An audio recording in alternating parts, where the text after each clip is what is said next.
Hello everyone, and welcome back to yet another video. Sorry for the long delays in between content, because as of the last few weeks, 1 minute I'm traveling to Vegas, and the very next, I'm fighting for my goddamn life via an aggressive throat infection.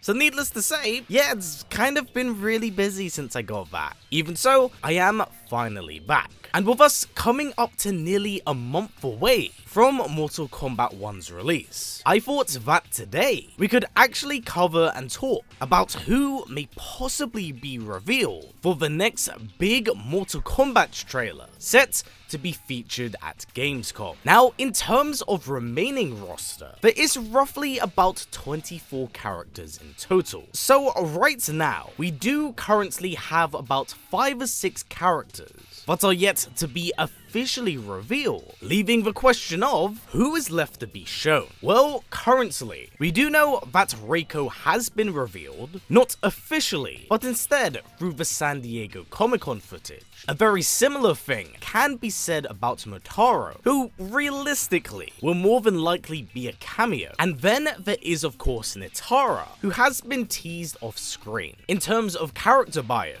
the only other two that we have seen and heard of has been General Shao and Empress Sindel. But even with that in mind, we still don't know every confirmed character for the roster. So the possibilities of the unknown are still left here on the table. But actually, in the middle of making this video, Ed has just tweeted out, confirming that we will get 4 reveals tomorrow, with 2 of them being base roster characters, whilst the remaining 2 are cameos. So, with that said, we will be breaking down the likely options for said reveal, theorize who we're gonna see, and of course, talk about the overall importance to that of the main story right now. Also, just before we do kick things off, I'd just like to ask before we begin, if we could of course give this video a thumbs up, as my week off in Vegas, and kind of nearly dying, isn't doing my channel any favors. So if you could do that for me, that would mean the world. Anywho, without any more faffing, let's just jump right into things. Now, when it comes to the trailers for the Mortal Kombat 1 era of games, they've been pretty distinctly different from what we have previously been accustomed to, as they don't typically just work as an exhibition for the character, but instead, they are tailored in such a way that they juggle a handful of different characters, whilst simultaneously adding very new and very interesting story and narrative details to what could be going on plot-wise for Mortal Kombat 1. And with the central focus having revolved around Outworld's royal line and the rise of Shao's new regime, the narrative premise right now is very, very interesting, even if the details are quite scarce. But I think there's definitely enough out there right now that gives us a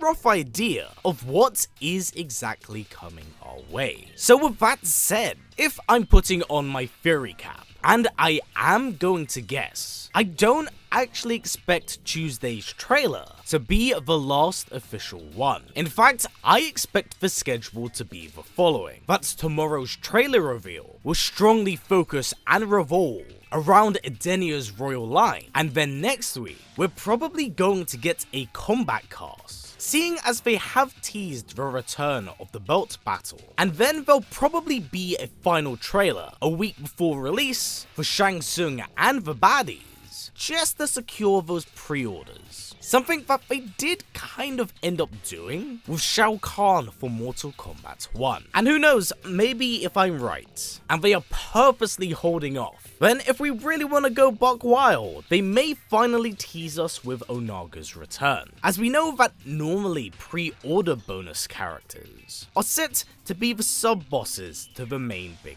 bad. So, with everything noted here, let's tackle our first character character, and someone I'm definitely expecting us to see, the heavily foreshadowed Empress of Outworld, Sindel. Now, despite the scarce details of this character, we are somewhat able to piece together a considerable amount of information regarding her status in the realm, as well as her relationship with others in Outworld. Now, what we do know of Sindel is that she is, and was, the loyal wife of the beloved Emperor Jared, as well as the mother of the twin princesses Melina and Kitana, which in turn does softly confirm that the Outworld Edenian War probably never came to be, especially with this new hybridized version of Outworld and Edenia. But prior to the events of Mortal Kombat 1, Jared would be mysteriously assassinated by an unknown figure under Li Mei's gaze, widowing Sindel and leaving her daughters fatherless. As the years have passed by and her daughters have grown of age,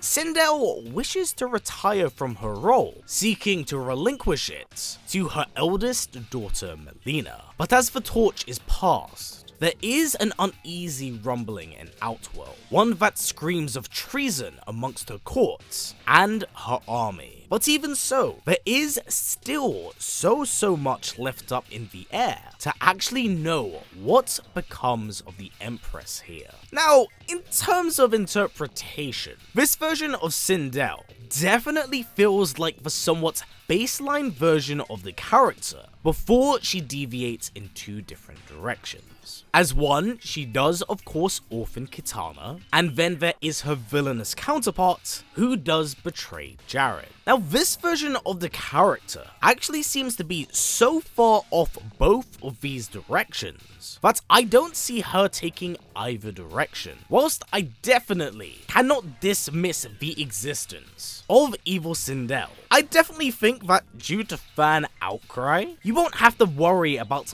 this version of the character resurfacing later down the line. So the likelihood of that isn't particularly too high. But with the erosion of the Outworld Edenia War, it removes that factor from ever being in the equation. And seeing as we do know that Shao seeks to dethrone her entire line, a plan concocted and poisoned by Shang Tsung, it's not like this rivalry or hate was born through an affair. So this version of Sindel may just simply be something very new and very different from what we have previously been accustomed to. But now let's actually talk about these trailers themselves, because they typically follow a theme. In this case, it would be strongly focused on the Edenian royal line, and with us only knowing 4 out of the 5 characters here, I think I know who we could see as a bit of a pseudo cameo in the story of Mortal Kombat 1, the Countess Jade. As currently, we do know that she does exist in the present, as the former guard of Kitana has been name dropped through an intro. Keep Countess Jade close. She is critical to your future. So narratively, I think that her appearing within the main plot is quite a logical choice. And I also want to point out that for the most part, when it's come to these Outworld narratively driven trailers, they have largely been focusing on Melina and her fall to Tarkat. Right now, if you think about it, we don't actually really know what's going on with Kitana here. So with the details kind of being very scarce, I think that if there is going to be a trailer, it'll probably be focused around the royal line. This idea is definitely quite a shot in the dark, especially with cameos working in a pseudo-canon way. But I think with the reasons I've laid out here, it's kind of understandable why she's quite a strong contender. Now, with every trailer, there is always a bit of an outlier amongst the cast here. For the Lin Kuei, it was Rain. For the Umgadi, it was Baraka. And for the Banished, it was Havoc. So, who could I actually see here being the outlier? Well, I think that comes down to the vampire, Nitara, and possibly her cameo being Motaro. Both characters that were initially revealed and teased at San Diego Comic-Con, albeit off screen in the case of Nitara. Now, this is a character that has not made a canon appearance since Mortal Kombat Armageddon. That's about 17 years ago now. Thus, her return is definitely something we more or less expect, especially with the heavy emphasis on 3D era characters. Now, in terms of story and narrative, honestly, your guess is as good as mine, as her affiliation with Shao, or even with that of the Royal Court, is currently unknown. But with the return of fellow 3D character Ashura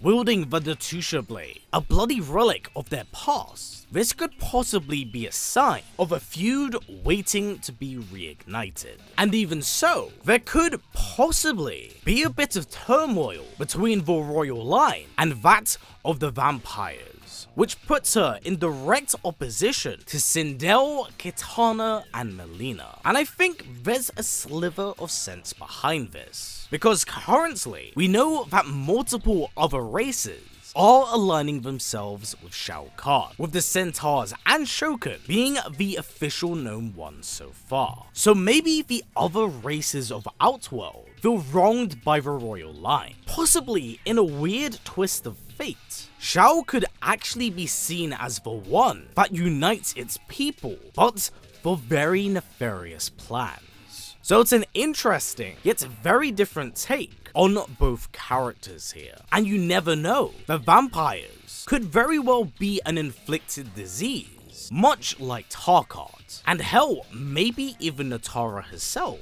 was a member of the Edenian High Court before being inflicted and cast out, much like Baraka. There's a lot of different ideas that really funnel into what we know right now, but it does make a lot of sense. And the choice of Nitara is a very, very strong one right now. Thus, I hope with everything I've kind of noted and laid out here does make sense, especially in context with everything else we know story-wise. However, with that kind of noted, in a way, I kinda hope I'm wrong here, as the new structure they have laid out here is really great in terms of what we can pull away from the trailers, especially narrative-wise. Thus, I hope we're able to get the roster stuff out the way, just so we can learn more about what exactly is going on here, and the new single-player mode they've mentioned so